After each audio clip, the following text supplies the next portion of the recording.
Les banques européennes sont mourantes. Elles survivent par injection monétaire, par transfusion sanguine. La dette publique est irréversible. C'est pas possible de revenir en arrière. Il faut savoir que les habitants de l'Europe, ça représente 4, quelque chose % des habitants de la planète et 11% de la richesse de la planète, c'est des cacahuètes.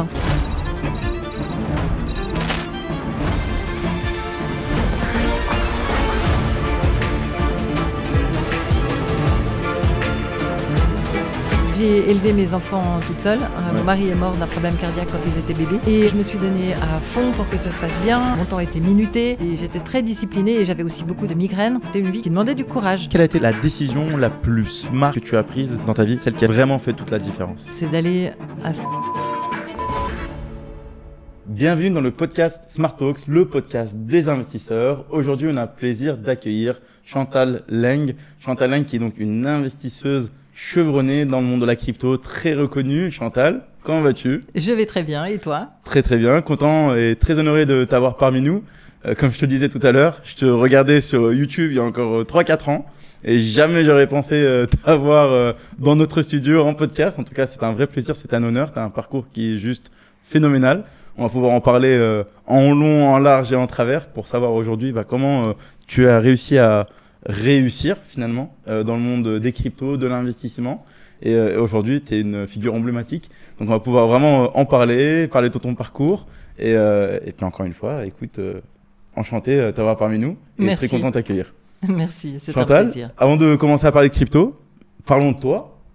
Concrètement, comment tu as réussi à arriver dans ce milieu? C'est quoi ton parcours? Je pense que personne ne peut te présenter mieux que toi-même, qui connaît vraiment ta propre histoire. Dis-nous en plus. Je sais que tu as un parcours qui est assez technique et ensuite tu as dérivé vers le monde des cryptos comme le fruit d'un pur hasard. Dis-nous en plus. Comment ça s'est fait et d'où viens-tu? Volontiers. Donc, je viens de Suisse, je suis suisse, j'ai fait toutes mes études à Genève, y compris un postgrad universitaire en business analyse, et j'ai été pendant plus de 20 ans chef de projet informatique dans une grande entreprise, la télévision. Okay. Et à ce titre, entre chef d'entreprise et business analyst, lorsque j'ai découvert le monde des cryptos, moi, j'ai tout de suite croché parce que ce sont des projets. Et en analysant leur business, j'avais tout de suite de la facilité à comprendre s'ils allaient avoir du succès ou pas. Donc ça, c'était début 2017. J'en suis à ma troisième bulle. Et j'ai tout de suite adoré, j'ai plongé dans l'univers. Et j'ai d'abord appris beaucoup, ensuite j'ai commencé à former des gens, ensuite j'ai co-créé une formation pour les chefs de projet blockchain, donc okay. J'ai formé des centaines de chefs de projet blockchain et de consultants blockchain et de porteurs de projets blockchain.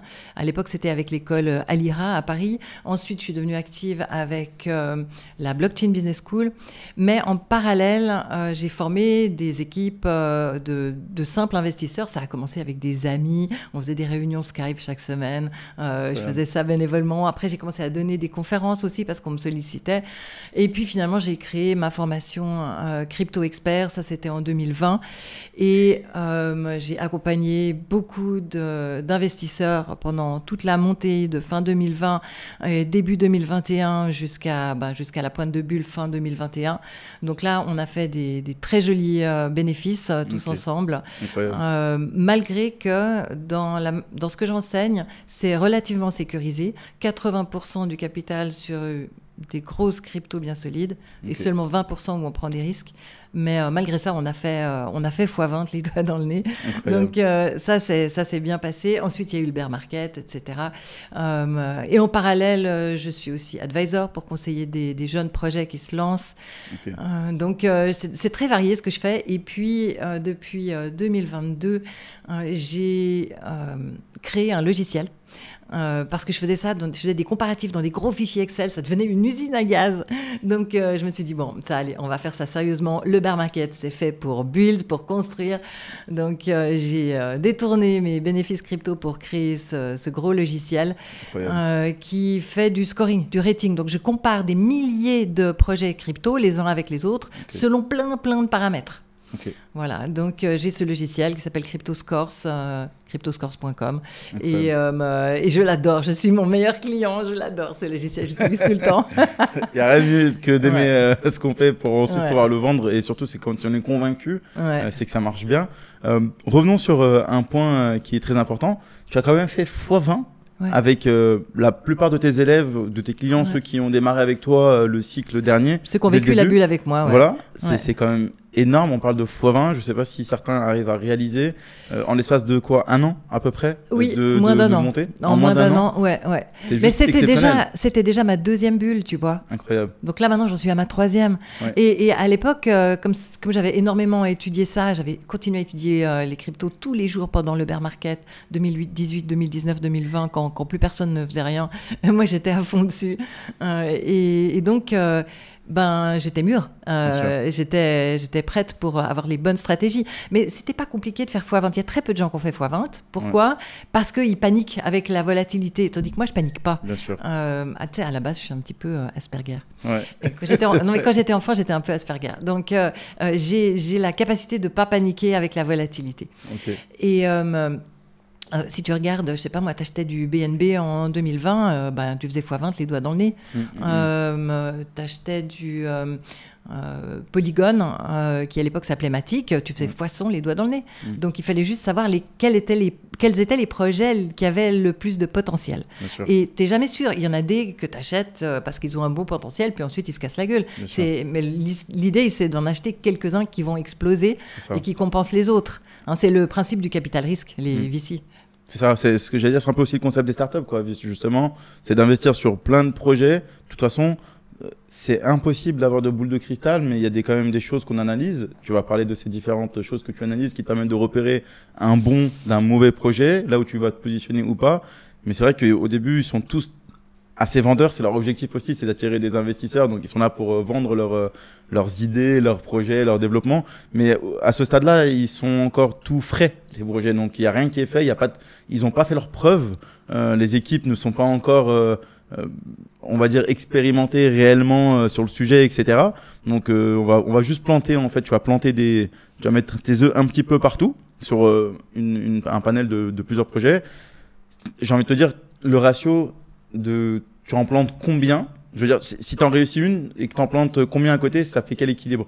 En gros, si tu en réussis une, le ratio risk-reward, il est de combien à peu près quand tu fais ça? C'est-à-dire, si tu en gagnes une sur 10, tu es rentable dans tous les cas, tu penses? Ou c'est un peu plus compliqué que ça?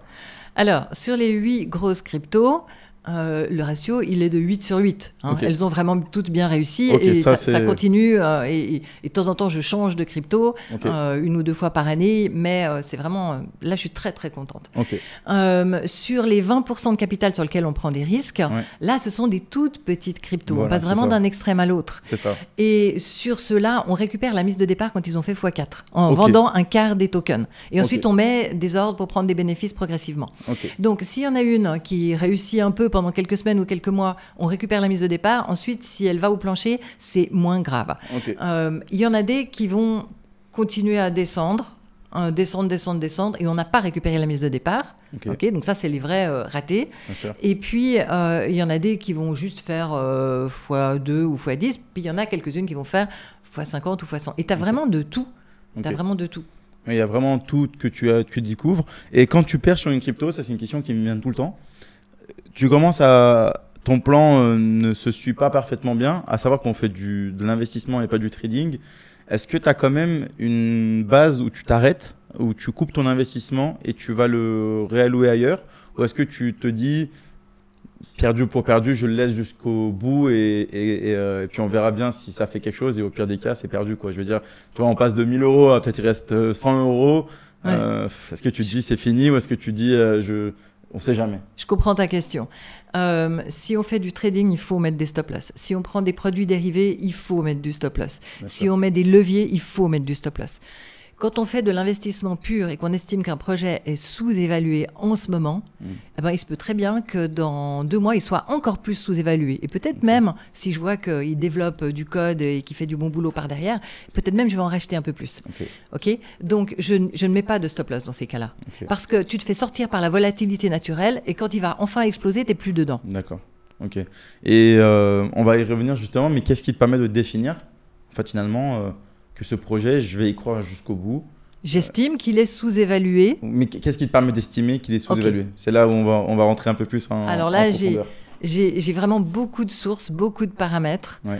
Lorsque je fais un import de ma base de données dans mon ordi, je fais ça tous les jours pour comparer les cryptos.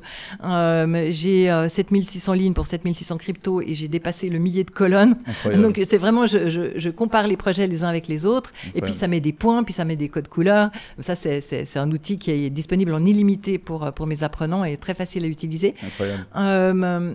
L'outil, tu peux nous rappeler le nom? CryptoScore. CryptoScore, SCORES.com, tout collé. Ok, on mettra bien le lien aussi en dessous pour pas que les gens se trompent et aillent sur un autre site. Et j'ai acheté le nom de domaine CryptoScore. J'ai payé $1000 en plein bear market quand personne s'y intéressait. Incroyable. Il est à moi. Incroyable. Je suis très contente. Et puis en français, il s'appelle Les Scores de Chantal, mais en français, il est réservé à mes apprenants, les gens que je forme pour l'investissement crypto. Ça marche, ok. Mais du coup, donc CryptoScore, c'est que pour tes apprenants ou est-ce que moi, aujourd'hui, si je ne fais pas partie de ton club ou de tes clients, est-ce que j'y ai accès? Je peux y avoir accès? Je peux souscrire? Comment ça se passe? Oui, alors j'en ai fait un SaaS pour la version anglophone, où il y a des abonnements bon marché pour le grand public. Et puis ils peuvent avoir une certaine quantité d'études par mois en fonction de l'abonnement qu'ils ont choisi. Et il existe une version francophone qui, elle, est pour mes apprenants et qui est totalement illimitée, sans compteur, pour mes apprenants. Ok, incroyable. Concrètement, comment ça fonctionne? Qu'est-ce que tu analyses comme score? C'est quoi les données que tu as dessus? Parce que c'est vrai qu'il y en a plein. Moi, j'en analyse plein aussi. Parfois, j'apprends des nouvelles choses quand je parle avec des gens qui sont encore plus expérimentés, qui regardent des choses que je n'ai jamais vues. C'est quoi les choses que tu observes, les facteurs, les détails, des choses qui peuvent t'alerter? Enfin voilà, de quoi sont constitués les scores finalement? Il y a vraiment beaucoup de choses. J'ai fait sur YouTube une vidéo de 51 minutes qui détaille chacun des champs. Et encore, depuis lors, j'ai rajouté d'autres champs. Donc, globalement, la partie communication, donc j'ai des tas de comptes Twitter qui vont chercher des tas de données. J'ai aussi l'abonnement à l'API Twitter, évidemment. Et j'ai des informations sur Lunar Crush, ce qu'on dit sur les différents réseaux sociaux au sujet de cette crypto-là. Est-ce que le sentiment est bon? Le nombre d'abonnés Twitter, l'évolution du nombre d'abonnés Twitter, ça, c'est un paramètre clé qui donne beaucoup de points. Il y a la partie liquidité. Mes apprenants sont plutôt des gros comptes, donc pour eux, c'est important qu'il y ait de la liquidité sur une crypto. Parce que sinon, quand ils vont faire un achat ou une vente, ils vont faire bouger le prix. Et quand tu fais bouger le prix sur une crypto, tu le fais bouger dans le mauvais sens, évidemment. 100%. Et donc, il y a la liquidité. Il y a plein d'informations très importantes dans la liquidité. Entre autres, il y a la TVL, Total Value Locked. Combien d'argent est bloqué dans le protocole? Par exemple, tu prends AAV, qui est un protocole de prêt et d'emprunt. Il y a des gens qui vont déposer de l'argent, qui vont recevoir des intérêts en échange. Il y a des gens qui vont emprunter et qui vont payer des intérêts. Donc, il y a de l'argent qui est bloqué dans le protocole. Combien d'argent est bloqué dans le protocole? Ça s'appelle la Total Value Locked. Et là, pour chaque projet, je regarde la Total Value Locked, est-ce qu'elle est en train de monter ou en train de descendre? Parce que là, c'est pas les gens qui achètent le token lui-même, la crypto elle-même. Non, c'est les gens qui utilisent réellement les outils. Ou je regarde aussi, par exemple, sur Dapradar pour tous les outils en général, que ça soit l'intelligence artificielle, que ça soit le gaming, combien il y a de joueurs comparé à la semaine dernière, comparé au mois dernier, etc. Dans Opportunité, il y a aussi les baleines. Est-ce qu'elles sont plutôt en train d'acheter cette crypto-là ou pas, les gros comptes?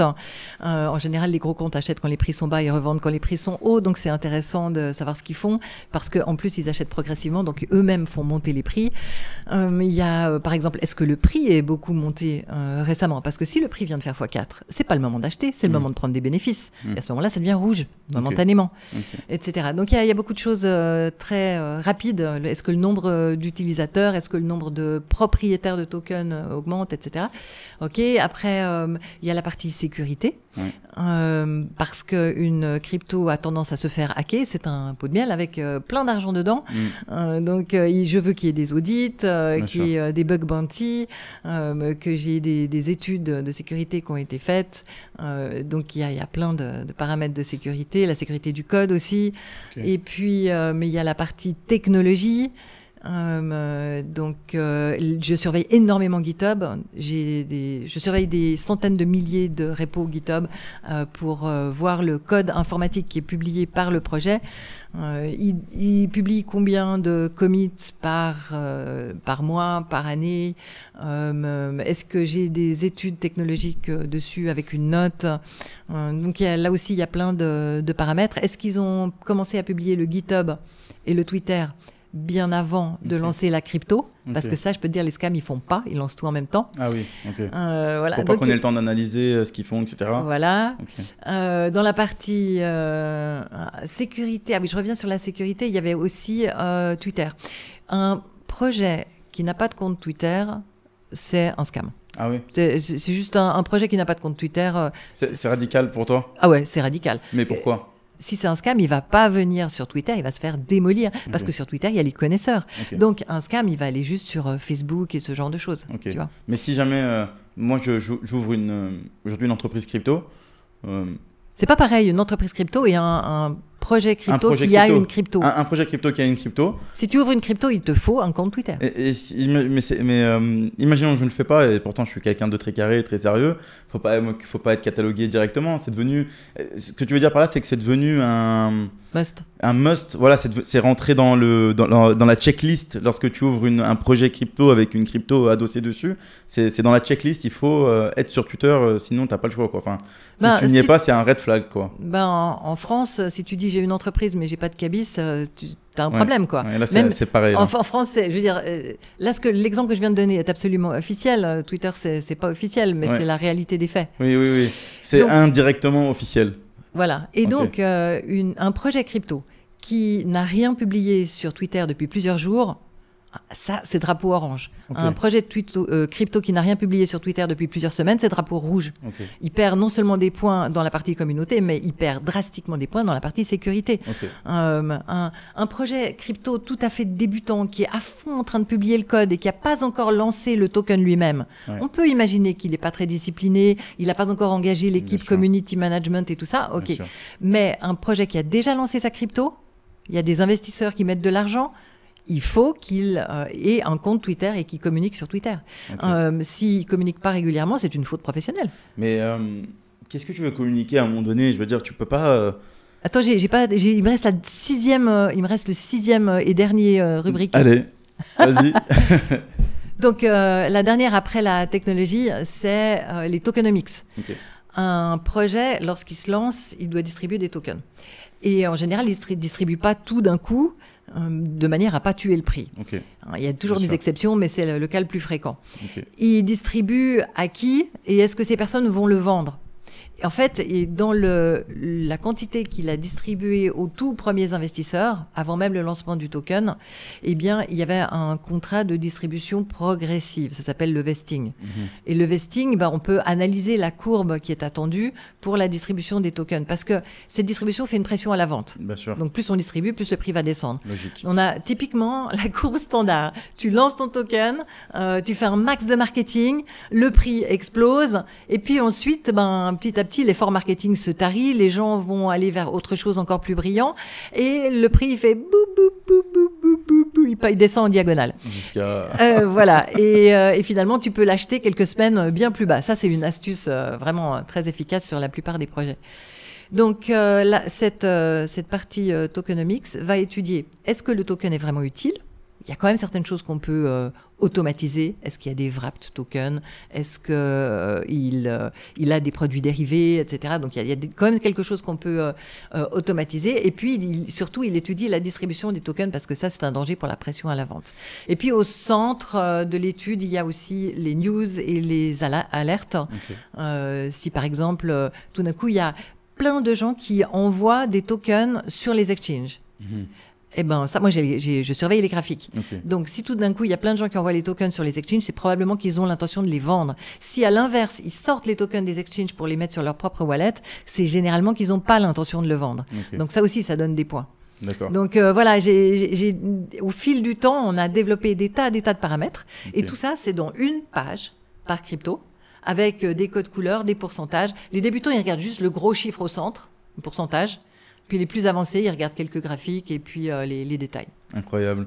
Et tu parlais de ces différents paramètres. Je reviens sur quelques-uns d'entre eux parce que j'ai pas mal de questions, ça m'interpelle. Aujourd'hui, un compte Twitter, tu as son nombre d'abonnés qui grossit. On sait malheureusement que depuis plusieurs années, on peut acheter des abonnés, des faux abonnés, on peut tout simuler, tout acheter. Comment tu peux ne pas te tromper sur cet aspect-là? Est-ce qu'à chaque fois, tu vas aller vérifier quand même s'il y a des faux abonnés? Est-ce que tu as une technique redoutable ou voilà, j'imagine que voilà, tu as pensé. Elle me dit oui. Volontiers. Alors là, le plus simple, c'est quand tu scrolles, tu regardes les réactions. Est-ce qu'il y a beaucoup de gens qui ont liké, beaucoup de gens qui ont retweeté, beaucoup de gens qui ont mis des commentaires? Déjà là, tu peux voir si tu as un compte avec, je sais pas moi, 200 000 abonnés et puis que tu n'as que 3 commentaires, tu te dis il y a un problème. Okay. C'est des faux. Okay. Il y a Twitter lui-même qui réduit les bots par tranche. Et tout d'un coup, tu vois la courbe des abonnés Twitter qui fait comme ça, comme une marche d'escalier. C'est pas forcément parce que le projet a un problème, c'est Twitter lui-même qui supprime des millions de comptes, de faux comptes. Donc déjà, il y a ça. Et puis, il y a aussi les abonnés non fidèles qui sont venus juste parce qu'il y avait un concours ou une distribution de quelque chose. Et à ce moment-là, tu vois une brusque montée et ensuite le nombre d'abonnés Twitter qui descend progressivement parce que c'était des gens non motivés qui finissent par se désabonner. Donc en analysant la courbe, tu as quand même des infos. Oui, tu as quand même des infos sur ce côté-là. Et on parlait aussi de la quantité de postages d'un compte, enfin d'une entreprise sur Twitter. À un moment donné, tu vas poster tous les jours, mais à quoi bon? Enfin, je veux dire, dans une boîte, je te prends l'exemple typique de Theta ou Chili's, des projets que j'apprécie parce que j'aime bien leur concept et ce qu'ils en font. Mais concrètement, qu'est-ce que tu veux qu'ils postent tous les jours, tu vois? C'est ça le truc, c'est que poster pour poster, ça n'a pas de sens. Aujourd'hui, on peut poster à foison maintenant avec tous les outils qu'on a, l'IA et tout, voilà. Mais il faut aussi poster quelque chose qui est de la valeur, faut qu'il y ait quand même ça soit pas bidon, quoi, tu vois, tu peux pas juste poster pour poster. Tu regardes les posts, la qualité des posts, c'est quelque chose qui t'interpelle. Est-ce que le projet participe à des événements? Qu'est-ce que tu regardes exactement sur ce type de posts? Parce que moi aujourd'hui, je peux ouvrir un projet et je peux poster tous les jours 10 posts par jour à la chaîne en automatique avec l'IA et en le donnant quelques thématiques. Les gens pourraient y voir que du feu aussi, non? Lorsque j'analyse un projet parce que j'hésite à l'acheter, eh bien, je vais aller évidemment lire le fil Twitter. Alors, le plus important, c'est le message épinglé. C'est généralement l'événement du moment, un gros partenariat ou le lancement d'une nouvelle fonctionnalité ou quelque chose comme ça. Et puis ensuite, je scrolle, je regarde si c'est vraiment intéressant. C'est un très bon paramètre. Tu poses une question cruciale. Et il peut y avoir des partenariats, il peut y avoir un feedback mensuel de ce qu'ils ont développé pendant le mois, il peut y avoir un retweet de quelqu'un qui a fait des tests et qui a trouvé génial, il peut y avoir des exemples de fonctionnement, des use cases, des utilisateurs, du teasing sur ce qu'ils sont en train de développer et qui vont bientôt sortir, des partenariats avec toutes sortes d'outils, crypto ou non crypto, ou bancaire ou non bancaire. Donc, c'est très vaste. Et là, il faut un être humain pour juger si c'est intéressant ou pas. C'est un métier. Savoir si ça correspond à des fonctionnalités dont l'écosystème a besoin ou pas, c'est un métier. Et pareil, quand j'analyse une roadmap, le calendrier de ce que le projet veut faire, eh bien, pour savoir si ça correspond à quelque chose dont l'écosystème a besoin, c'est un métier. Bien sûr. Et donc ça, on ne peut pas automatiser. Mon outil de scoring, c'est vraiment du Dior. Ça montre les qualités et les défauts d'une crypto. Ce ne sont pas des signaux de trading, parce qu'il y a une partie des choses qu'il faut vraiment être connaisseur pour pouvoir estimer. Mais j'ai quand même fait du backtesting avec les scores de mes outils. Et les scores de mes outils ont, sur plusieurs mois, des résultats de bénéfices largement supérieurs à la moyenne. Qu'est-ce que le backtesting? Est-ce que tu peux nous expliquer très très rapidement et comment tu fais pour backtester finalement? Volontiers.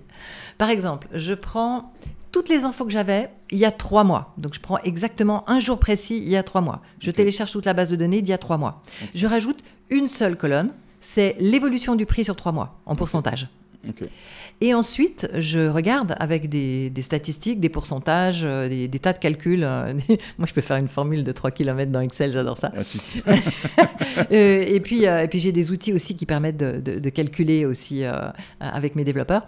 Donc, ensuite, je regarde parmi tous les paramètres que j'avais à cette ancienne date, il y a 3 mois, qu'est-ce qui m'aurait permis de deviner que cette crypto-là allait monter.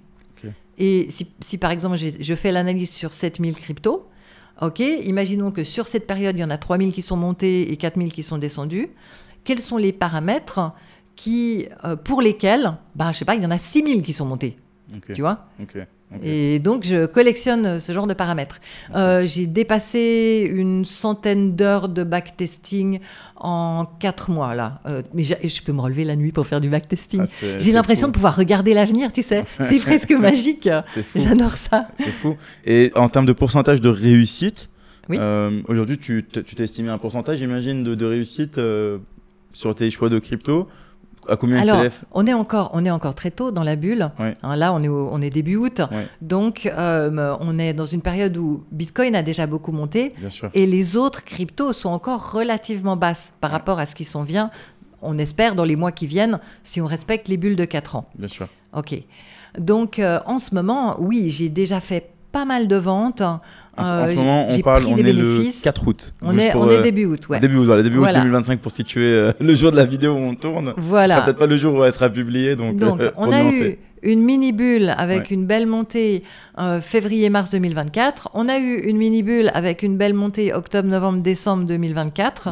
Et pendant ces montées-là, j'ai plein d'ordres de vente qui se sont réalisés. Okay. J'ai fait une vidéo sur ma chaîne YouTube qui s'appelle Stratégie 2025. Okay. J'ai fait ça début 2025 ou au printemps. Et j'ai carrément dit, à telle date, j'ai vendu telle crypto. À telle date, j'ai vendu telle crypto. J'en ai listé 35. Ah oui, quand même. Oui, j'ai fait plein de ventes. Pendant ce temps, la plupart des gens, ils ont fait des allers-retours. Donc, leur portefeuille était en vert, bénéficiaire. Et ensuite, quand les prix sont descendus pendant cette période très difficile du premier semestre 2025, eh ben, eux, ils avaient fait l'aller-retour. Ils se sont retrouvés avec un portefeuille en rouge de chez rouge. Et ils ont perdu beaucoup d'argent. Pourquoi ? Parce qu'ils n'avaient pas la discipline de mettre les ordres de vente. Mais mes apprenants, eux, je les ai drillés à fond pour qu'ils mettent les ordres de vente.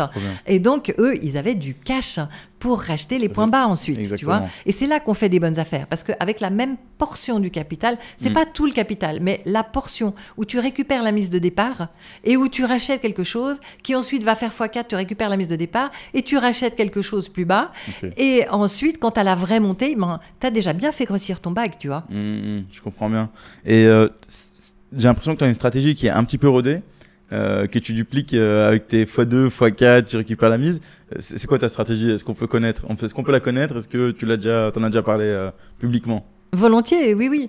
Donc, la stratégie, c'est 80% du capital dans 8 grosses cryptos bien solides. On prend des risques sur 20% du capital. Ok, je te coupe, justement, et j'ai des questions des fois. Pourquoi 80-20 ? Pourquoi pas 70-30 ? Est-ce qu'il y a une raison particulière ? Est-ce que c'est vraiment de toi ? Tu t'es éduqué comme ça ? Tu t'es fait ton propre pourcentage ou ça vient de quelque chose de très spécifique, très particulier ? On dit toujours 80-20. Ouais, tu fais partie sur la base. Mais c'est ce que j'ai expérimenté. Okay. Alors, autant enseigner ce que j'ai expérimenté et qui marche. Okay.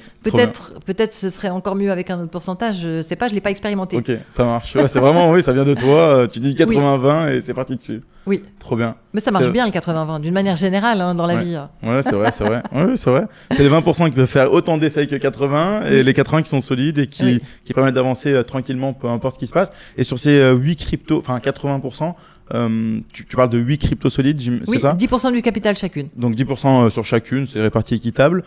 Notamment, il y a Bitcoin, Ethereum et les autres cryptos, ça change régulièrement ou c'est quand même, elles sont là depuis déjà l'ancien cycle ? Non, ça change. Okay. Ça change. Il ne faut pas garder les vieilles cryptos de l'ancien cycle. Il y en a quelques-unes qu'il faut garder, par exemple Solana, mais il faut vraiment... XRP peut-être.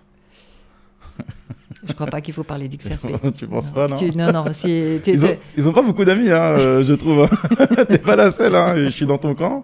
Mais c'est fou parce que malgré ça, ils ont quand même réussi à faire... Ils ont un très bon narratif. Ouais, ils font du bon marketing. Ils ont réussi à faire du bon marketing. On va voir combien de temps ça a duré parce qu'à un moment donné, les sous s'épuisent, quoi. Alors les gens qui me demandent, je leur dis... tu peux faire du trading avec XRP, mais mets bien tes stop-loss. Ouais.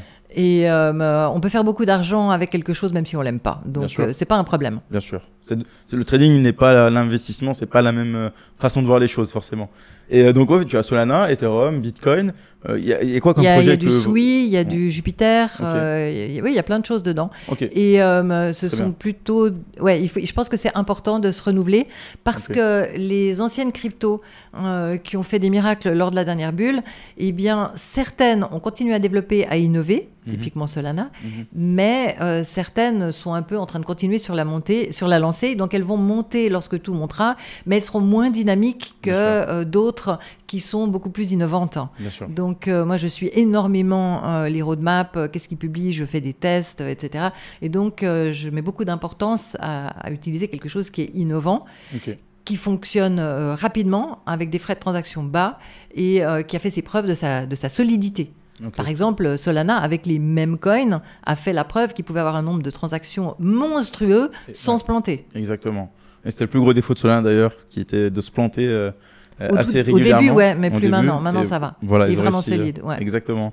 Ok, incroyable. Et cette stratégie de 80-20, je te laisse continuer. Comment tu fais par la suite? Une fois que tu as choisi tes cryptos, donc 80% safe, globalement sur des gros projets, quoi. Safe, c'est les projets qui vont sûrement réussir, même s'ils vont pas faire x10. Et ensuite, tu as 20% sur des super petites low cap. Oui, on passe d'un extrême à l'autre là. Voilà, c'est vraiment l'extrême complet où là on peut faire au minimum peut-être x10 et aller chercher des x100. Oui, entre x10 et x100. C'est mon critère pour les mettre dedans. Moins de 20 millions de market cap et entre x10 et x100. C'est ma fameuse vidéo 3F que je mets à jour une fois par mois pour mes apprenants. Incroyable, 3F. Ouais, la 3F, c'est parce qu'en fait, ma formation, elle fait 33 vidéos, 9 heures de temps. Et il y a la vidéo 3D qui donne les 8 grosses et la vidéo 3F qui donne les petites. Incroyable. Et donc, les apprenants, moi, j'ai dépassé les 1000 apprenants dans la formation Crypto Expert. Incroyable. Et eux, je sais qu'ils guettent attentivement quand je leur fais le email de mise à jour de la vidéo 3F. Incroyable.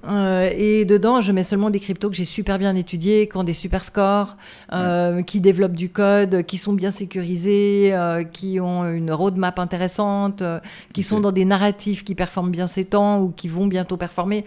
Parce que les narratifs, c'est super important. C'est vraiment les chaises musicales, donc c'est très important. Ok. Voilà. Et la stratégie sur les 3F, du coup, c'est x4.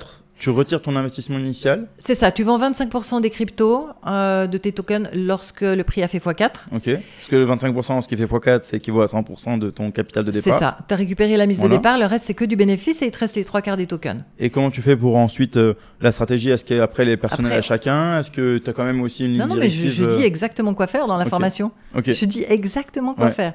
Il y a la formation, c'est les chapitres 4 et 5, c'est cliquez là, ensuite vous cliquez là. J'ai des personnes de tous les âges, vraiment tous les âges, même des personnes qui étaient des bâtisseurs de bâtiments et qui n'avaient jamais touché un ordinateur ou quasiment, à part pour envoyer quelques emails. Donc j'ai vraiment de tout et la formation elle convient aussi aux débutants et il y a aussi plein d'astuces pour les personnes les plus avancées. Donc la stratégie, je leur explique exactement comment faire, comment mettre les ordres de vente et on met déjà tous les ordres de vente en avance, sauf 25% qu'on garde pour la pointe de bulle. 25% de tout, le moonbag, qu'on garde pour la pointe de bulle. Et en pointe de bulle, là, il faudra faire une bonne stratégie, mais évidemment, moi, je vais guider mes apprenants pour faire du DCA inversé. Il faut imaginer la pointe de bulle comme un chapeau. Et on fait du DCA inversé sur la montée et la descente du chapeau. Parce que quand tu es pile poil en pointe de bulle, la vraie, celle qui se produit une fois tous les 4 ans, tu ne sais pas que c'est la pointe de bulle. C'est le moment où tout le monde est euphorique de chez euphorique. Tout le monde est persuadé que ça va monter jusqu'au ciel. Et c'est impossible de savoir. Même moi, je peux juste mettre des probabilités. Bien sûr. Et donc, si on vend progressivement dans cette période-là, en montée, en descente, après, on va peut-être encore faire un pic, mais c'est pas grave, on en a encore, donc on est content, etc. Et globalement, on a pris les bénéfices vers la pointe de bulle. Ok, d'accord. Le plus gros des bénéfices se trouve quasiment vers la pointe de bulle, du coup, finalement. J'ai déjà fait le plus gros des bénéfices en faisant travailler mon capital en vendant la mise de départ à x2 Ok. et à x4. Ok, à force de faire des allers-retours. Donc j'ai déjà bien fait Ok. grimper mon capital avant cette période. Ok. Mais la vraie pointe de bulle, ça monte d'une manière, mais tu peux doubler ton bag en quelques jours. Hein. En quelques jours, ouais. C'est dément, c'est Ok. dément. Ok, c'est un peu le ressenti et ce qu'on a vu en 2021. Ou 2017 aussi, c'était assez Oui. fort. En Et 2021, fin 2013 ça l'était, aussi. Fin 2013, fin fin 2013, 2017, fin ok. 2021. Alors, on a eu une exception avec la montée du printemps 2021, Ouais, mais qui était due à l'impression monétaire du Covid. ok, C'était une anomalie. bien sûr. Mais les vraies pointes de bulle, c'était fin 2013, Ouais. fin 2017, fin 2021. Et on s'attend à ce que ça soit fin 2025. Ok. On n'est jamais sûr, c'est juste la plus haute Ouais. probabilité. Ouais. Et il est tout à fait possible que ça déborde un peu sur début 2026. Ok. Parce que déjà, il n'y a pas toutes les cryptos qui font leur pointe au même moment. Bien sûr. Et puis, il y a une certaine lenteur des investisseurs institutionnels qui achètent progressivement, Ok, plus progressivement que les investisseurs qu'on avait dans les précédentes bulles. bien sûr. Ok. Et puis, on a l'exemple de 2017 où Bitcoin a fait sa pointe de bulle fin 2017 et les altcoins, les autres, ont fait leur pointe de bulle début 2018. Ok. Donc, c'est pas du tout gênant si ça déborde un peu sur 2026. Ça peut déborder, mais du coup, si tu pars du principe que les institutionnels prennent plus de temps à acheter, finalement, ça peut même être retardé. Du coup, entre guillemets, la pointe, elle peut démarrer peut-être même début 2026 et s'étendre jusqu'à la mi-2026. C'est aussi des probabilités c'est pas impossible, quoi. Alors, il faut jamais dire jamais. Il faut jamais dire jamais. Et on n'a pas besoin de savoir jusqu'à quel prix et à quelle date. Ouais, On a besoin de savoir quoi surveiller et quoi faire. ok. Et c'est quoi alors, du coup? C'est ce que j'enseigne au chapitre C'est ce que 5. tu enseignes. Voilà. Donc, pour la pointe de bulle, j'indique certains graphiques Ok. qu'il faut suivre Il faut attentivement. faire attention, ouais. En fait, à la fin de la formation, je leur donne une checklist à faire une fois par semaine. Ok, Donc, quelqu'un qui veut investir dans la crypto, c'est sûr qu'au début, il devra y passer du temps. bien sûr. Il devra étudier l'écosystème, il devra ouvrir des comptes, il devra faire ses premiers achats, créer un journal de trading, mettre déjà des ordres de vente en avance s'il suit ma méthode. Ok, Mais ensuite, il a une checklist, ça lui prend seulement 1 heure par semaine. ok. Pour Et checker. j'ai énormément de chefs d'entreprise, de gens qui n'ont pas beaucoup de temps libre. C'est une de mes missions, c'est de leur faire gagner du temps.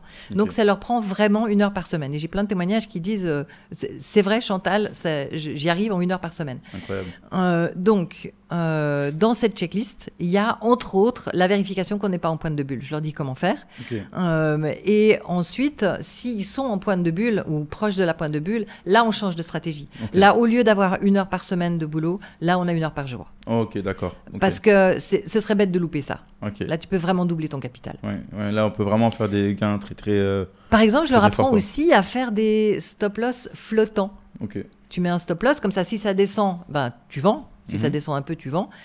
Mais il y a des stop-loss qui vont monter en même temps que le prix. oui. Il reste toujours, par Le exemple, même à écart. 5% d'écart du prix. Ok, Hein, mais ils vont monter. Bien Des sûr. stop suiveurs, ça s'appelle trailing un peu Ouais. partout. Sur tous les outils, c'est trailing training avec stop. un L au milieu. Mm. Hein, les nouveaux venus connaissent pas. Quand ils découvrent ça, ils ont les yeux brillants de l'art. Tu sais, c'est vraiment, ça a l'air magique, Ouais. mais en fait, ça marche super bien. Donc, quand on est en pointe de bulle, il faut savoir mettre des trailing stop Ok. pour bien profiter de la montée.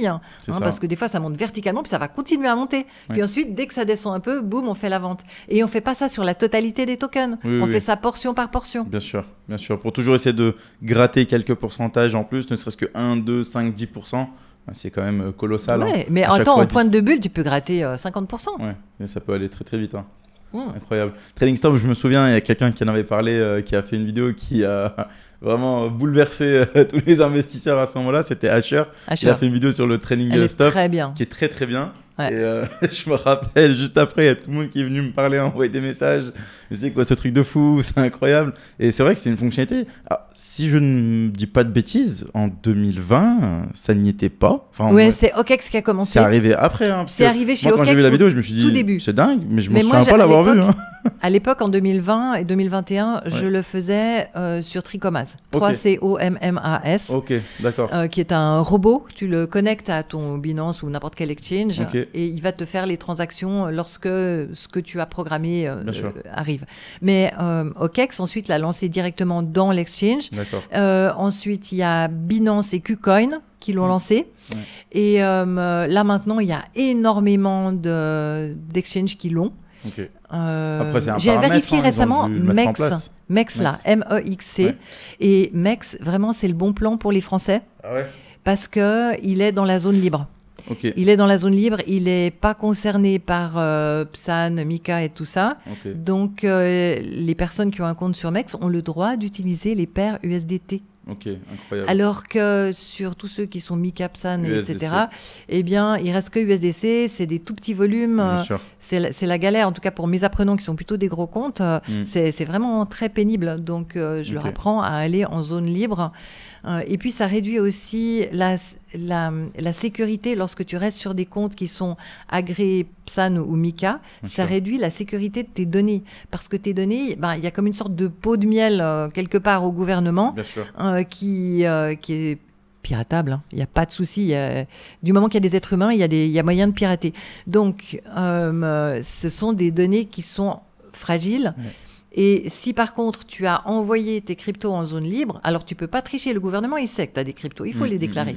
Mais par contre, tes données ne sont pas fragilisées. Une fois qu'elles sont sur un compte qui est en zone libre, comme par exemple MEX, et je précise, moi j'ai pas d'affiliation ni rien de spécial. Je fais jamais rien. T'as pas payé MEX, t'as pas payé pour en parler. C'est vraiment par savoir. C'est simple, je ne fais jamais rien de sponsorisé. Je veux garder une totale liberté éditoriale. Trop bien. Voilà, c'est une de mes marques de fabrique. Trop bien. Donc, imagine, tu as envoyé tes cryptos sur MEX.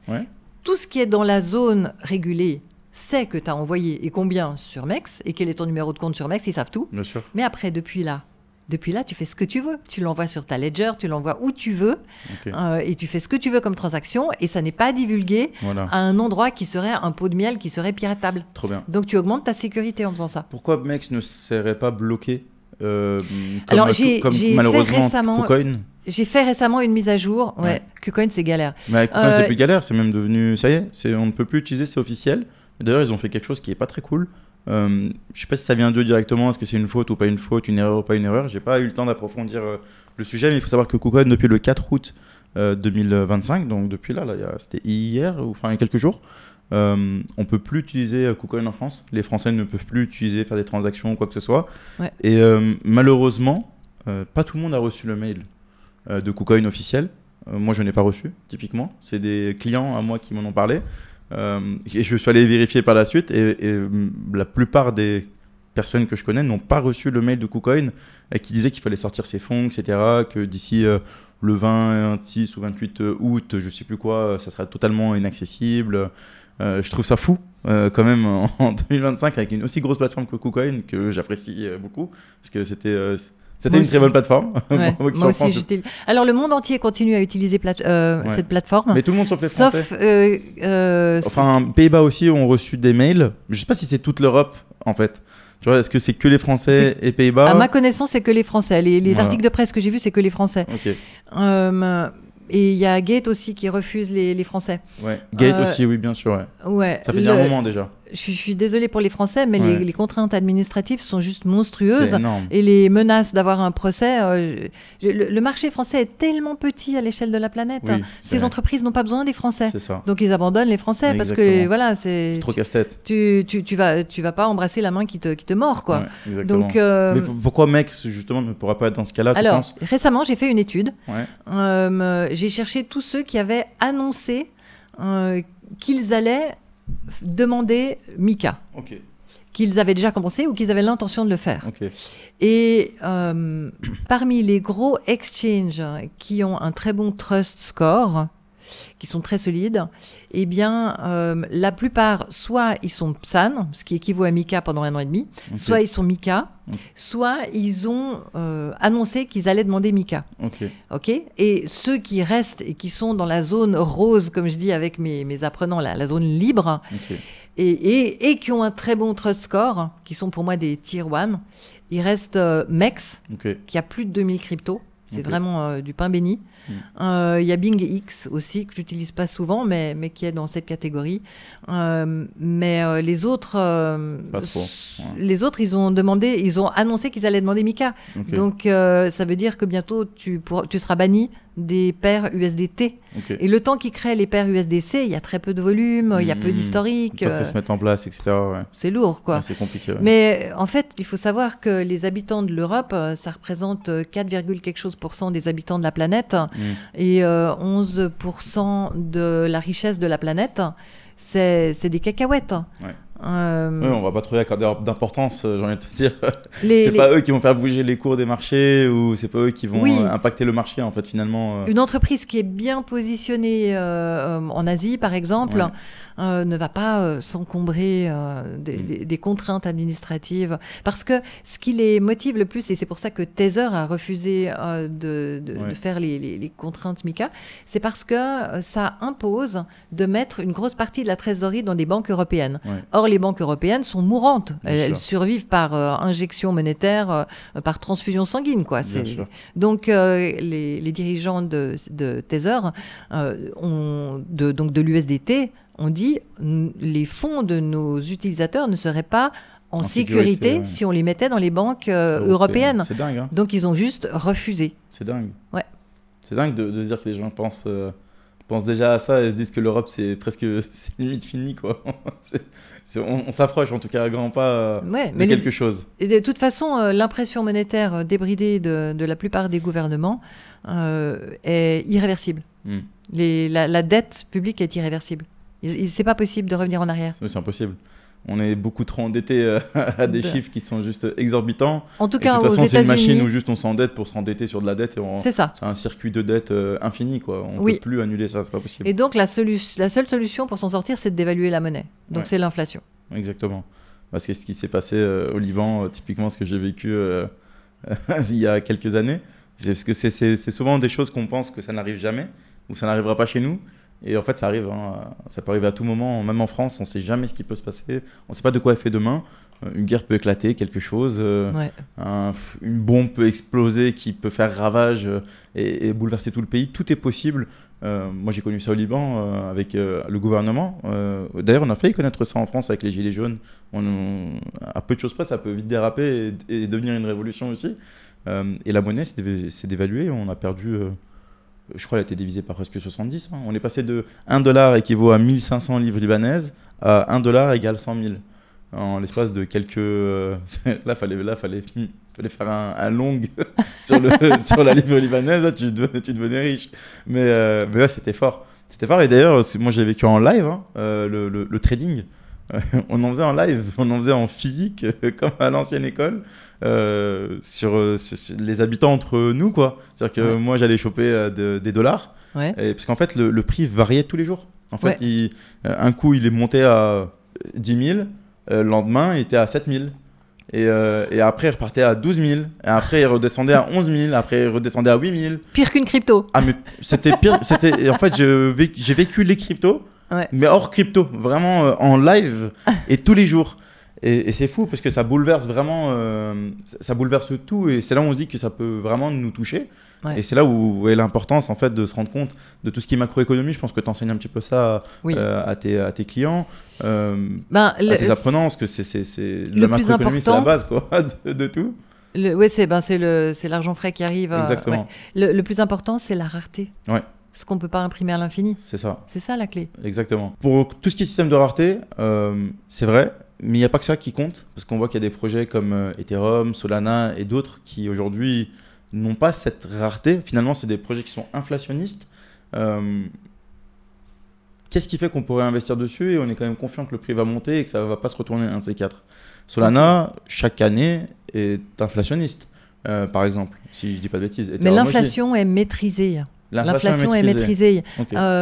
Elle n'est pas due à l'offre et la demande. Elle est figée dans le protocole. Okay.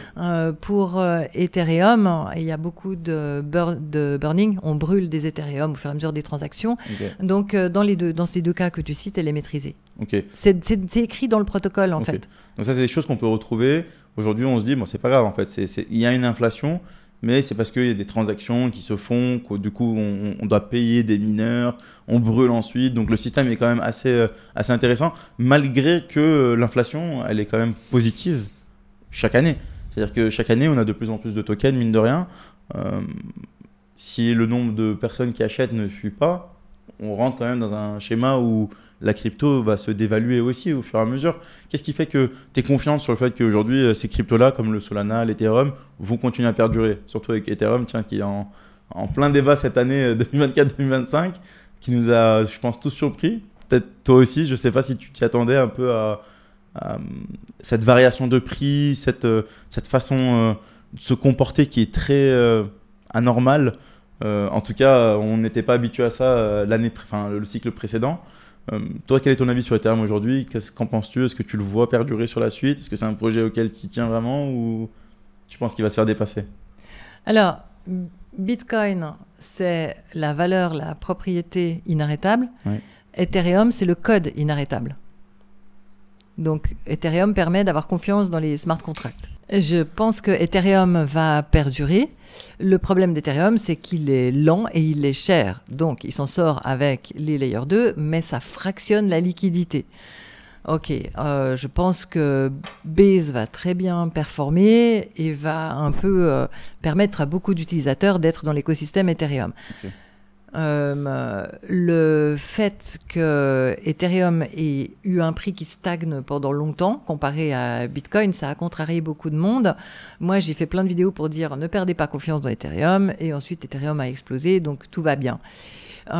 Pour Solana, on a la phase suivante. D'ici que cette vidéo sorte sur YouTube, peut-être ce sera déjà le cas d'ailleurs, où les vrais gros comptes vont se rendre compte qu'en vérité, la valeur et l'utilisation est majoritairement dans Solana et non pas dans Ethereum, parce que Solana, il est très rapide, très bon marché, et toute la liquidité est au même endroit. Okay. Si je devais créer une app, je la créerais dans Solana. C'est là où il y a le public. Donc, les gros comptes, la smart money va, je pense, basculer sur Solana. Surtout qu'on va bientôt avoir un ETF Solana. Il y en a déjà un, mais ce n'est pas un vrai. Et je pense que ça va très bien performer sur Solana aussi. Donc, c'est les vases communicants, Bitcoin, ensuite Ethereum, ensuite Solana, ensuite probablement Sui, ensuite peut-être Sei. On verra. Mais c'est les points de bascule parce que c'est la nature humaine. La nature humaine est avide. Et une fois que quelque chose a explosé, ils disent « Ok, c'est quoi le prochain qui va exploser ?» Et ils font basculer les fonds de l'un à l'autre. Ou alors ils prennent les bénéfices de l'un pour les faire ruisseler sur l'autre. Oui, bien sûr, je comprends. C'est quand même assez intéressant ce que tu dis. Moi, pourquoi je vois un peu le côté plus ou moins compliqué pour la suite, pour Ethereum par exemple et d'autres. Je ne dis pas que j'y crois plus. Il y a encore quelque chose à faire, ça va pas disparaître du jour au lendemain, il y a quand même beaucoup de projets qui sont bâtis dessus. Ils ont changé la stratégie de Ethereum. Maintenant, ils veulent développer le Layer 1. Voilà. Donc, ils ont raison, ils auraient dû faire ça depuis longtemps d'ailleurs. C'est la force de Solana.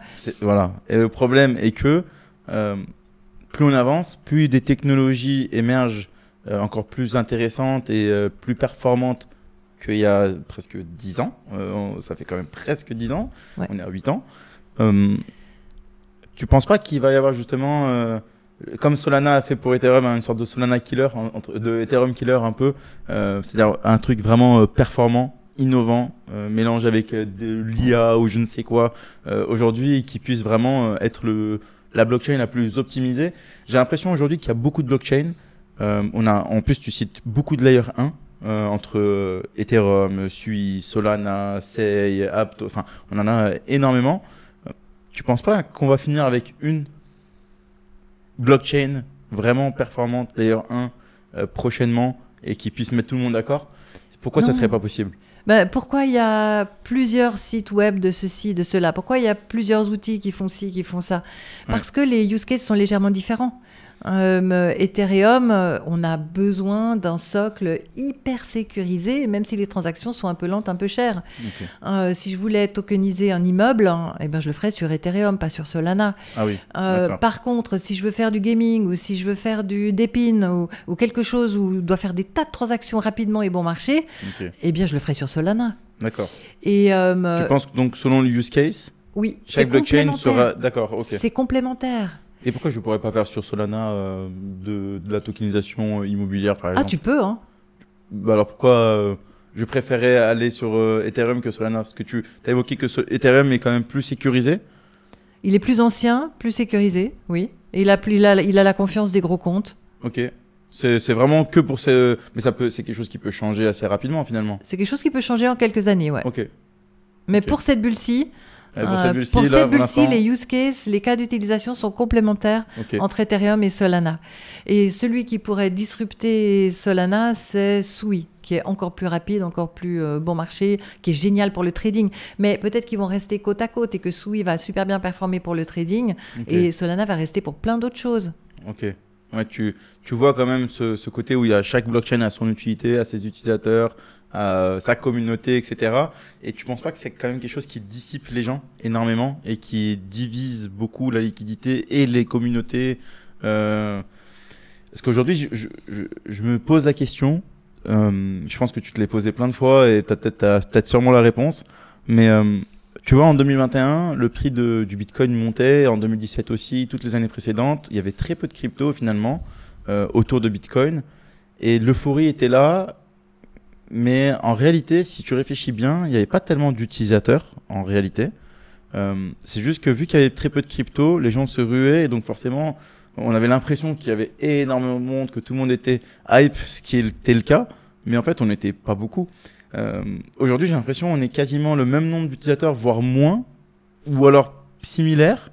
Il y a plus de liquidité parce qu'il y a des grosses personnes qui sont entrées, des grosses institutions. Mais il n'y a pas cette hype alors que le Bitcoin est en train d'exploser. Et je me demande si c'est pas aussi parce que tellement on a de crypto, on a tellement dispersé les gens, on a tellement perdu les gens se sont tellement divisés. Et d'ailleurs, le seul truc où ils se retrouvent, c'est le truc le plus débile qui ait existé et le plus con. Vraiment, on peut le dire. C'est les mêmes, il n'y a même pas besoin de comprendre, tu vois. Il n'y a pas besoin de savoir à quoi sert la blockchain, il y a juste besoin de savoir, je rentre, je sors, j'essaie de faire un multiple comme au casino. Tu vois, donc je trouve ça assez fou. Est-ce que tu vois une corrélation entre toutes ces choses-là et tu te dis pas que à force d'avoir énormément de blockchain, à chaque fois une la plus innovante, la plus... c'est comme si on faisait un concours qui est le plus fort, mon père est le plus fort, moi je vais créer le truc le mieux, le plus fort à chaque fois. Et en fait, il y en a tellement, ça divise les gens. Et vu que les gens en plus se sont pas éduqués, j'ai l'impression que certains sont bloqués sur des blockchains en pensant que c'est toujours la meilleure et ça le sera plus tard, etc., avec des convictions que eux-mêmes ont. Et en fait, ces gens ne sortent jamais de certains projets. Et d'ailleurs, XRP et ADA, c'est un peu ce qui s'est passé. Hein. XRP et ADA, ils ont maintenu une capitalisation qui était énorme, qui a ni queue ni tête. Mais par rapport aux prestations fournies, effectivement, ça n'a ni queue ni tête. Oui, c'est dingue. ADA qui était dans le top 10. ADA a développé plein de choses, mais c'est pas très utilisé. C'est pas très utilisé. Il y a pour le moment, ça peut venir. Mais en fait, ça dépend beaucoup de Charles. Ouais, la personnalité de Charles Hoskinson, je veux dire, j'adore l'écouter. C'est un type Ouais. génial. J'ai beaucoup d'estime pour lui. Ouais. Donc, et Cardano est fragile dans le sens que s'il arrivait quelque chose à Charles, Cardano s'écroulerait, à mon avis. Ouais, je pense. C'est lui qui tient vraiment tout le projet, quoi. C'est lui qui enthousiasme sa communauté. Ouais, c'est lui la figure de la communauté. Et je te prends d'autres exemples, hein, mais comme je te disais, j'ai l'impression que le fait qu'il y a énormément de projets de blockchain, etc., ça divise et ça défonce l'écosystème plus qu'autre chose.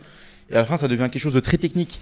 Et il y a que des ingénieurs à la limite qui vont investir dans la crypto. Les gens ne comprennent plus. Et s'ils investissent en crypto, c'est soit Bitcoin, soit pour faire du gambling, quoi, tout simplement. Mais tu sais, les gens sont même pas conscients qu'ils sont sur une blockchain. Parce que j'ai eu beaucoup de clients, je sais pas toi, j'ai eu beaucoup de clients qui ont fait des mèmes, qui ont joué, hein, qui ont parié sur la blockchain, qui ont acheté des meme coins en faisant des choses très techniques, hein. C'est-à-dire en allant sur des wallets décentralisés, en créant des wallets, en important des sous par là, transiter là, changer de réseau. Mais ils n'ont aucune connaissance. Et tu te dis, c'est fou comment l'être humain il est capable de faire un truc de dingue et pour gagner de l'argent, tu vois, mais sur des trucs tellement cons, vraiment débiles, les mêmes coins. Et d'un autre côté, les choses sérieuses, les gens s'en foutent. C'est quoi ton avis, toi, un peu sur ce... Comment tu vois l'avenir de tout ça? Est-ce que tu vois que ça va se réguler, ça va s'arranger? Est-ce que tu vois que ça va se condenser, ça va se résumer à quelques projets? Ou il y en aura toujours de plus en plus? Ok, alors je comprends bien ce que tu veux dire. Ouais. C'est vrai qu'on est toujours un peu avec les mêmes personnes. Ouais. C'est pour ça que c'est un peu les chaises musicales, on passe d'un narratif à l'autre au lieu d'agrandir le nombre d'utilisateurs. Bien sûr, il s'agrandit quand même. Hein. Il s'agrandit, mais il s'agrandit moins vite que le nombre de cryptos. On est d'accord. Alors, on peut comparer avec l'Internet. Au début d'Internet, il y avait peu d'utilisateurs et il y avait peu de sites. Ouais. Et il y avait plein de gens qui disaient on n'a pas besoin d'avoir 5 sites d'équitation ou d'œnologie, 1 ou 2 ça suffit. Ok, maintenant il y en a des milliers. Pourquoi c'est pas un problème? Parce qu'il y a beaucoup plus de visiteurs. Alors il y en a des qui performent pas bien, c'est juste les meilleurs qui vont performer. Donc il y a plus de concurrence aussi. Il faut être un site de très bon niveau pour bien réussir. Ok, donc on peut faire pareil pour les cryptos. Il va y avoir de plus en plus d'investisseurs parce que les masses médias, comme ça s'est passé tous les 4 ans, il y a un moment, les masses médias vont en parler, le grand public va arriver. Le grand public va acheter beaucoup trop cher parce que les médias, on va en parler beaucoup trop tard. Ça me fait mal au ventre, c'est injuste, mais c'est comme ça, c'est la nature humaine. Et c'est pas seulement dans les cryptos, c'est tout le temps comme ça. Les gros comptes, ils achètent bon marché et ensuite, les masses médias vont en parler. Donc, on va la voir, l'arrivée du public. Il y a quand même beaucoup de cryptos d'une manière générale, de la même manière qu'il y a beaucoup de sites web, et seuls les meilleurs vont bien performer. Et donc, il faut avoir des bonnes sources d'informations. On ne peut plus se fier à un argument marketing, à des belles paroles. Il faut aller vérifier les performances réelles et ce que fait réellement l'équipe et quelle qualité de code ils produisent. Est-ce que les innovations fonctionnent? Est-ce qu'ils ont fait des partenariats qui font du sens? Qu'est-ce qu'ils sont en train de développer? Est-ce que leur communauté est enthousiaste? Est-ce qu'ils ont des partenaires assez ou des fondateurs assez charismatiques pour enthousiasmer tout le monde, etc. Il y a plein de paramètres à prendre en compte, mais seuls les meilleurs vont faire leur beurre et il y a plein de petites cryptos qui vont pas bien réussir. C'est normal, il y a trop de cryptos. De la même manière qu'il y a plein de sites web qui ne réussissent pas, c'est normal, il y a beaucoup de sites web. Simplement, tu t'en rends pas compte pour les sites web parce que Google ne te les montre pas. Tandis que pour les cryptos, tu t'en rends compte parce que tu as un chiffre dans ton wallet. Je comprends bien. T'as raison, c'est vrai. Quand tu le dis, ça fait complètement sens et t'as carrément raison. Et tu penses qu'est-ce qui pourrait aujourd'hui permettre, à ton sens, hormis la mission que tu fais, toi de ton côté, de vulgariser, de démocratiser, de permettre aux gens de rentrer dans ce milieu-là beaucoup plus facilement qu'avant?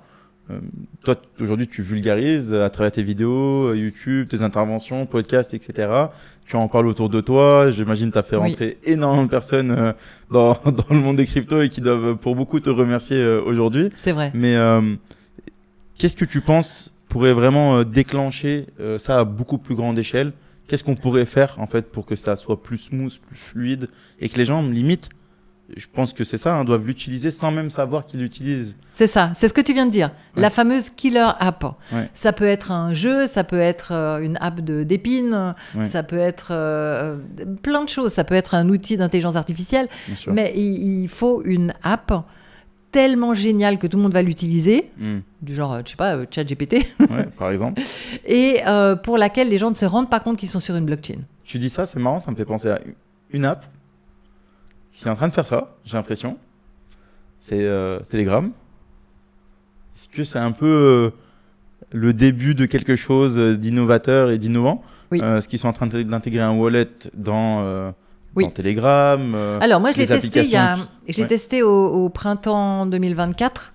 Je l'ai rouvert récemment. Donc, si tu vas dans ton Telegram, dans le menu, tu vois le mot wallet. Et tu peux faire des transactions. Je me souviens, j'avais envoyé des USDT sur le Telegram de mon fils alors qu'il avait rien. Sans KYC, 0 frais de transaction parce que les USDT sont sponsorisés, etc. Donc, ça marche super bien et le public cible est énorme. Et la news qu'on a eue tout récemment, c'était fin juillet, c'est que ce wallet vient d'arriver aux USA. Donc, et puis il est déjà actif en Asie. L'Asie est toujours un petit peu en avance sur ce genre de truc. Donc, je pense que c'est possible que ça vienne par Telegram, mais ça peut venir aussi par autre chose. Mais Telegram, je veux dire, c'est le mode de fonctionnement qu'auraient les autres applications. C'est d'incorporer petit à petit ces outils-là, mais de façon très fluide et sans trop même... Je n'ai pas l'impression que Telegram communique dessus... réellement, enfin, je peux aller vérifier leur Instagram officiel ou leur Twitter officiel, mais j'ai pas l'impression qu'ils en font des annonces énormes ou quoi que ce soit. C'est comme si c'était juste des petites fonctionnalités qui se débloquaient tranquillement et puis les gens vont les découvrir et commencer à s'y faire. En fait, j'ai l'impression que c'est des options. Il y a eu des effets d'annonce. Il y a eu quand même. Et puis, il y a eu la période Hamster Combat. Oui, ça, c'était énorme. C'était énorme. Ça, c'était énorme. Et ça, c'est la preuve qu'un jeu simple... a touché des millions de personnes. Et c'est des gens qui ensuite ont ouvert des wallets. Et voilà, c'est des gens qui de base pour recevoir leurs cadeaux, leurs tokens. Exactement.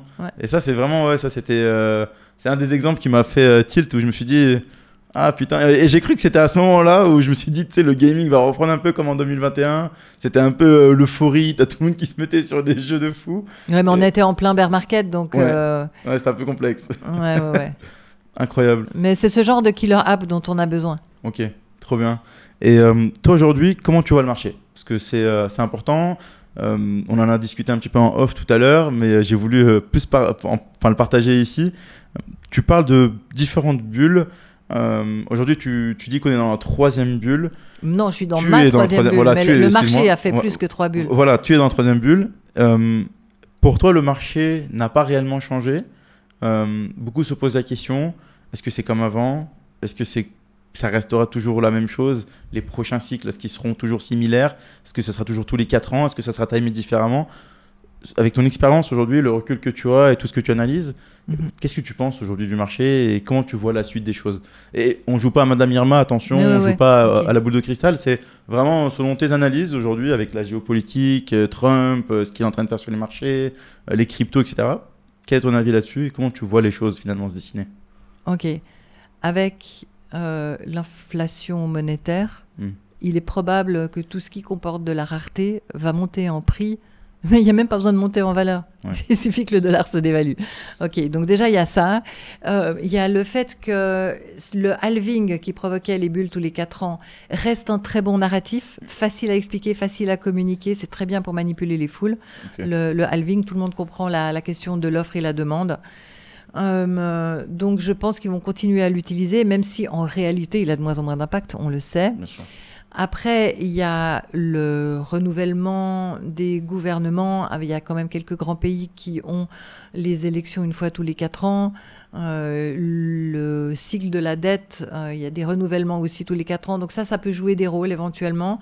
Okay. Dans l'immédiat, je pense qu'en 2026, on va quand même avoir une vraie chute, comme on a eu en 4 ans auparavant et 8 ans auparavant, etc.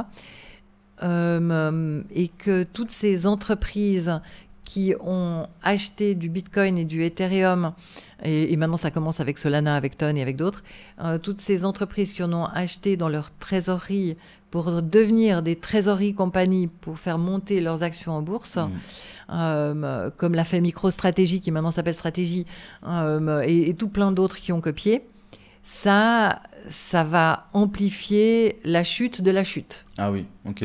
Des chutes en cascade, en fait. Des chutes en cascade.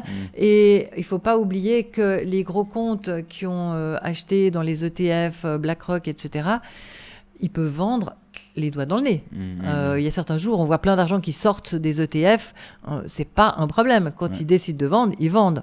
Donc, la chute pourrait très bien se produire de la même manière que ça s'est produit 4 ans auparavant et 8 ans auparavant et 12 ans auparavant. Ok, c'est énorme. C'est énorme. Donc tu t'attends à ce que les marchés, de toute façon, peu importe ce qui se passe, est-ce qu'on dise, est-ce qu'on essaie de nous faire croire, en fait, les marchés, ça sera toujours les marchés qui fonctionneront de la même manière. C'est qu'il y aura des phases où il y a une adoption, tout le temps ça va augmenter. Et en fait, on a besoin que les cycles montent parce qu'il faut que les gens fassent de l'argent. Ouais. Il faut que les instituts, ils en profitent, etc. Mais à tous les coups, il faut qu'il y ait une correction massive. Il faut qu'il y ait une purge. Bien sûr, quand il y a une bulle. Voilà, quand il y a une bulle, il faut une correction. Voilà, il faut qu'il y ait une Parce purge, que la bulle, par principe, la bulle est excessive. Ouais. Donc il faut une correction. Mais après, le bas de la correction sera quand même beaucoup plus haut que ce qu'il y avait auparavant. C'est ça. On s'attendra peut-être plus à un Bitcoin à 15 000. Ça sera peut-être un petit peu compliqué à l'avoir. Mais pourquoi pas 100 000. 35 Non, à 100 000. Ah, tu penses 100 000 par en dessous? Oui, parce que si on passe par exemple de, je sais pas moi, de 300, 400 000 à 100 000, ce sera déjà dramatique. Oui, c'est vrai que c'est oui, plus comme ça, c'est vrai. Est-ce que tu vois aller à 300, 400 000 ce cycle-là, un Bitcoin, c'est possible pour toi? On verra. C'est quelque chose qui est faisable. En fait, techniquement, mathématiquement parlant, si on parle que de théorie, c'est tout à fait possible parce que c'est que de la liquidité qui est existante. Elle est là. On ne va pas la ramener de Pluton ou de je ne sais quelle planète. Donc oui, c'est faisable. Mais en si peu de temps, tripler la quantité, la valeur de Bitcoin, la liquidité qu'il y a dessus, personnellement, je trouve ça fou. Je trouve ça fou. C'est-à-dire qu'on ferait en moins d'un an ce qu'on a fait Attends, mais il n'y a pas si longtemps, il était à 19 000. il y a quand même 2 ans. Ouais.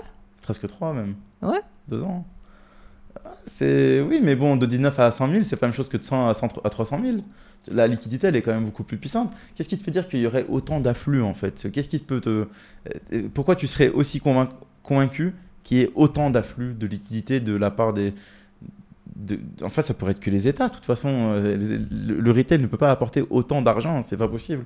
Mais pourquoi tu as cette conviction aussi forte là, à l'instant T, quoi? C'est pas une conviction, c'est juste un potentiel. C'est qu'un potentiel. C'est un potentiel. Okay. J'ai pas besoin de savoir ni à quel prix ni à quelle date. Voilà, j'ai besoin de savoir quoi surveiller et quoi faire. Ok, ce que tu as dit tout à l'heure. Mais c'est un potentiel qui est tout à fait possible. Okay. Tu regardes ce qui se passe aux États-Unis et il y a d'autres pays qui vont copier. Ouais. Ce qui s'est fait aux États-Unis, d'ailleurs, grosse annonce avec Trump qui a signé pour les caisses de retraite. Hier. Ça a été signé hier. Ouais. Ça a été signé hier. Donc maintenant, les banques vont pouvoir investir en crypto pour les utilisateurs, pour les clients, tout à fait librement, à foison, en illimité. C'est quand même assez fou. C'est vrai qu'il y a quand même des avancées qui sont énormes qui sont en train de se faire. C'est ce genre de choses que tu surveilles, par exemple, qui te déclenchent des signaux verts? Il y a autre chose que je surveille et qui n'a pas encore été annoncé, mais d'ici que la vidéo soit publiée, ce sera sûrement annoncé. C'est comment est-ce qu'ils vont financer la réserve américaine en Bitcoin. Okay. Ce sera probablement sur la réévaluation de l'or. Okay. Mais on verra quand ils l'annonceront. Ok. Ça, tu penses que ça va se faire d'ici septembre, c'est ça? On verra. On verra, hein, tout est possible si c'est pas décalé. Il faut savoir quoi surveiller et quoi faire. Il n'y a pas besoin de faire Madame Irma. Ouais, c'est vrai. Ouais. Tu vas regarder quelques petites choses qui vont te déclencher en fait des signaux d'alerte positifs ou négatifs, quoi. Tout simplement. Mais il y a plein d'autres pays qui commencent à amasser du Bitcoin discrètement. Ouais, sans trop l'annoncer, quoi. Ouais. Incroyable. Et quels sont tes projets, toi, pour la suite? Aujourd'hui, tu es fan de crypto, tu es à fond dedans, tu as une communauté. Et la Chantal de demain, qu'est-ce qu'elle compte faire? Est-ce qu'il y a d'autres projets de développer, à part le SaaS, qu'il faut savoir qui t'a coûté très cher, qui continue à te coûter?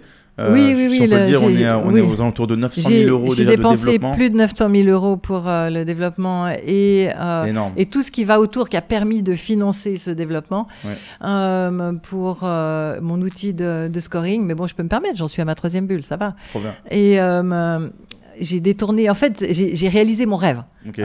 Tu sais, quand je suis en train d'écrire pour mes développeurs, qu'est-ce que je veux qu'ils développent? Parce que moi, je suis chef de projet informatique à l'origine, donc pour moi, c'est facile. Ouais. Et ensuite, j'ai décrit exactement ce que je voulais, jusqu'à de quelle manière ça doit apparaître pour mes apprenants.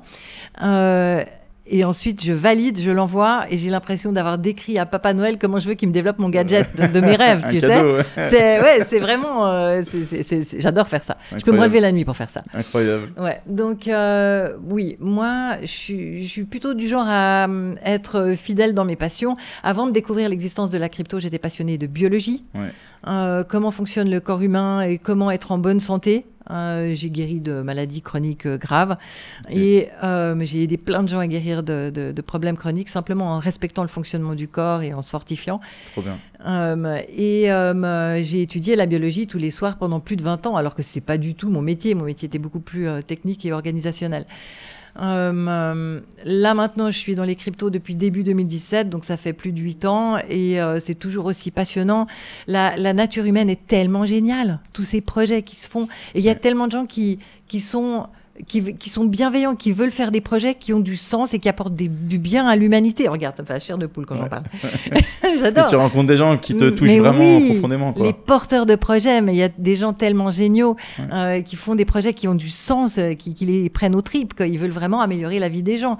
Donc ça va continuer à m'enthousiasmer et je ne sais pas si je vais rester dans les cryptos pendant 20 ans ou je ne sais pas combien. On verra bien. Bon, là, dans l'immédiat, la pointe de bulle, il va falloir la vivre le mieux possible, accompagner mes apprenants, parce que j'accompagne vraiment de très près tous les jours mes apprenants. On communique beaucoup sur Telegram tous les jours. Je suis presque 24/7, moi, j'en rêve même la nuit. Trop bien. Et donc, je vais les accompagner le mieux possible. Je vais continuer à développer le logiciel de scoring. On va vivre cette bulle. Et ensuite, quand on se rapproche de la pointe de bulle, le challenge, ça va être de placer le pactole pour avoir un revenu passif. Bien sûr. Et là, il faut être diversifié. Et il faut vraiment jouer sur la rareté, ce qu'il y a de la rareté, parce que c'est ça qui conserve la valeur. Mais après, ça dépend des compétences de chacun. Il y a des gens qui sont passionnés d'intelligence artificielle, d'autres de gaming, d'autres d'assurance. Moi, je suis passionnée par le concept des arbres fruitiers. Je trouve ça génial. J'ai déjà planté des tas d'arbres fruitiers dans des orphelinats, en fait. Je plante dans des pays où les enfants ont faim.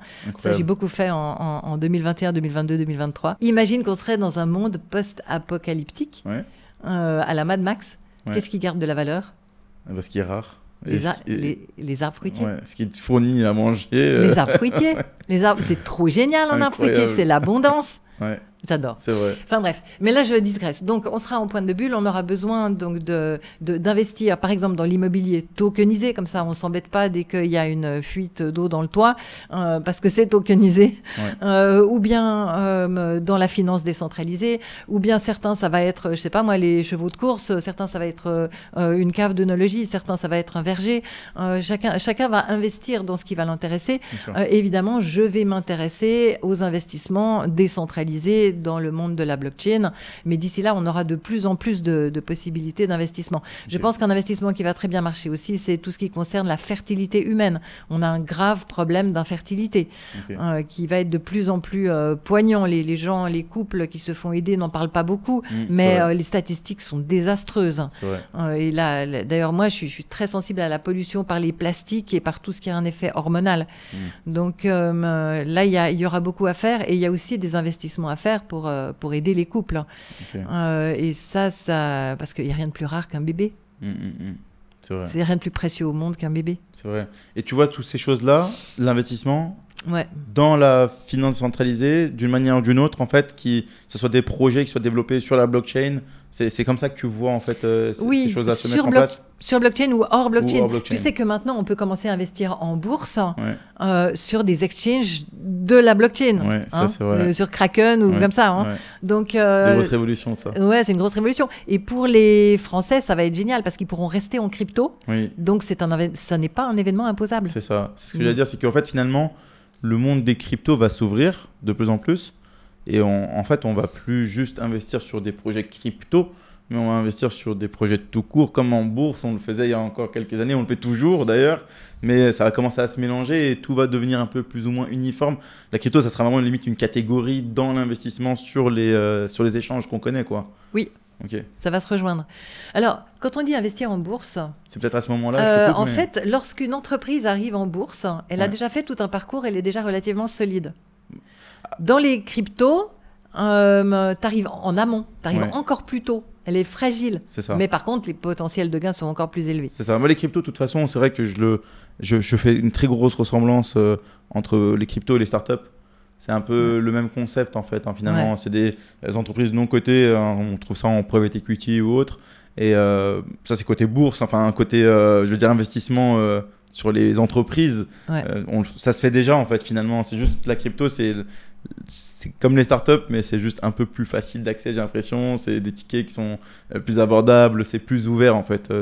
La méthode, elle est juste différente. Mais finalement, investir en crypto, c'est un peu comme en startup. C'est le même concept. On s'en rapproche de très près.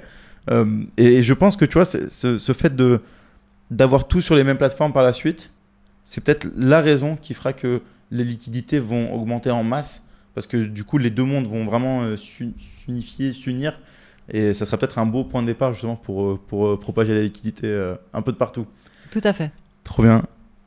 Aujourd'hui, pour quelqu'un qui hésite à se lancer dans l'investissement, qui t'écoute, qui te voit, il se dit mais putain, si Chantal elle y arrive, elle a l'air d'être un génie. Moi, comment je vais faire pour y arriver? Elle, ça a l'air d'être un cerveau, une tueuse à gages. Elle est là, elle me parle de chiffres, de surveillance, de ci, de ça. Moi, je démarre, j'ai envie de m'intéresser. Qu'est-ce que je fais? Par où je commence? Qu'est-ce que tu me recommandes en fait finalement? Ce que je recommande, je l'ai mis dans les 33 vidéos de ma formation, justement pour aider les gens comme ça qui veulent débuter, ou alors qui ont déjà des cryptos mais qui veulent s'améliorer parce qu'ils ont fait un aller-retour, ils sont en rouge et ils se disent j'ai peut-être des progrès à faire. Donc là, je leur donne une vraie méthode et les moyens de le faire et toutes les infos qu'il faut et une compatibilité avec la vie moderne qu'on mène où il faut qu'on s'en sorte avec 1 heure par semaine. Et alors ceux qui viennent en plus dans mon groupe privé, c'est seulement une partie d'entre eux, hein, c'est sur abonnement. Là, eux, ils ont encore plus d'infos et eux, ils sont encore plus accompagnés de manière personnalisée. Ok. Donc oui, c'est ça que je recommande en fait. J'ai mis dans mes 33 vidéos de ma formation ce que je recommande pour les débutants. Et concrètement, la base de tout, c'est déjà commencer à se former, s'éduquer, s'entourer un peu des personnes. Mais passer à l'action. Il y a plein de gens qui disent « je voudrais acheter des cryptos, mais je ne sais pas par quel bout commencer ». Tandis que dans ma formation, c'est vraiment tu fais ci, ensuite tu fais ça, ensuite tu fais ça. Et j'ai plein de témoignages de gens qui me disent « mais depuis le temps que je voulais le faire, j'ai eu qu'à suivre ce qu'il y avait dans la formation et maintenant je l'ai fait ». Et ils sont 1 semaine ou 2 plus tard et ils ont un joli portefeuille diversifié. Ils ont déjà mis leurs ordres de vente. S'ils partent 3 semaines en vacances, ça va bien se passer. Et ils sont organisés et ils sont sereins. Incroyable, trop bien. À quel point les cryptos ont changé ta vie, Chantal? La liberté. Ouais, ça a vraiment fait une différence. C'est quelque chose je pose jamais. C'est une question que je demande jamais, c'est vrai, mais ça a vraiment fait une différence. T'as vraiment senti un avant-après? Ah ouais. Ouais.